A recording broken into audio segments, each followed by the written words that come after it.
তিনটি কারণে কোরবানি কবুল হবে না। কারণগুলো কি কি জানলে আপনি অবাক হবেন, এবং এই তিনটি কারণ আমাদের জানতে হবে এবং এই তিনটি কারণ অবশ্যই আমাদের পরিহার করার জন্য চেষ্টা করতে হবে। তাহলে আল্লাহ রাব্বুল আলামিন আমাদের কোরবানিকে অবশ্যই কবুল আর মঞ্জুর করবে। তাহলে আজকে আমরা জানব যে তিন শ্রেণীর লোকের কোরবানি আল্লাহ রাব্বুল আলামিন কবুল করবেন না, এর কারণ কি কি আমরা জেনে নিই। এক নম্বরে যে লোকের কোরবানি আল্লাহ তাআলা কবুল করবে না সেই লোক হলো যে লোক দেখানোর উদ্দেশ্যে কোরবানি করবে। অর্থাৎ আমরা যে কোরবানি করব এই কোরবানিটা করতে হবে শুধুমাত্র আল্লাহ রাব্বুল আলামিনের সন্তুষ্টির জন্যে। কেননা আল্লাহ রাব্বুল আলামিন তিনি বলেন যে তোমরা যখন কোনো পশু কোরবানি করো ওই পশুর রক্ত মাংস কোনোটাই আল্লাহ রাব্বুল আলামিনের দরবারে পৌঁছায় না, শুধুমাত্র পৌঁছায় তার খালেস নিয়ত। যে ব্যক্তি শুধুমাত্র আল্লাহ রাব্বুল আলামিনের সন্তুষ্টির উদ্দেশ্যে পশু কুরবানি করবে আল্লাহ তাআলা তার কুরবানিকে কবুল আর মঞ্জুর করে নেবে। সুবহানাল্লাহ। এই জন্য আমরা লোক দেখানোর উদ্দেশ্য নাই, শুধু আল্লাহ রাব্বুল আলামিনের নৈকট্যের উদ্দেশ্যে আমরা কুরবানি করব।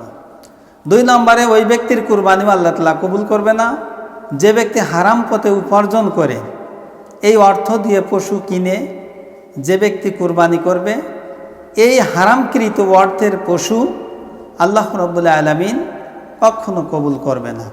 কেননা আল্লাহ রাব্বুল আলামিন তিনি হলেন পুত পবিত্র এবং তিনি পবিত্র জিনিসই গ্রহণ করেন, নাপাক অপবিত্র জিনিস তিনি কখনো কবুল করেন না। এই জন্য আমরা যখন কুরবানি দেব, পশু কিনব, তখন অবশ্যই আমরা লক্ষ্য রাখবো যে আমাদের এই অর্থটা হালাল অর্থ হচ্ছে কিনা। হালাল অর্থ দিয়েই আমরা কুরবানি করার জন্য চেষ্টা করব, অন্যথায় আমাদের এই কুরবানি আল্লাহ রাব্বুল আলামিন কবুল করবে না। তিন নম্বরে ওই ব্যক্তির পশু আল্লাহ রাব্বুল আলামিন কবুল করবে না, অর্থাৎ ওই ব্যক্তির কুরবানিও আল্লাহ তাআলা কবুল করবে না যে ব্যক্তি পশু ক্রয়ের পর বাড়িতে এনে খাবার ঠিকমতো দেয় না, তাকে কষ্ট দেয়। অর্থাৎ এমন ব্যক্তি আছে বাজার থেকে পশু ক্রয় করে নিয়ে বাড়িতে যখন আনে তখন পশুর ঠিকমতো পানি দেয় না, ঠিকমতো খাদ্য খাবার দেয় না। সে মনে করে যে রাত পোহালেই তো ঈদ অথবা 2 দিন পরেই তো ঈদ, এই পশুর আর কী যত্ন আহ্বান করব। সুতরাং অনেকে আছে এই কাজগুলো করে। অর্থাৎ পশুর প্রতি আপনার যে অবহেলা এবং পশুর প্রতি যে অনীহা, এই অনীহা এবং অবহেলা করার কারণে, এই পশুর প্রতি অবহেলা করার কারণে আল্লাহ রাব্বুল আলামিন আপনারও এই পশু কুরবানিটা আল্লাহ তাআলা কবুল করবে না। পশুর প্রতি অবশ্যই আপনার অবিচার করা চলবে না, পশুর প্রতি যত্ন নিতে হবে। কুরবানির পশুর প্রতি আপনার মহব্বত থাকতে হবে এবং তাকে যত্ন নিতে হবে, তাকে মহব্বত করতে হবে।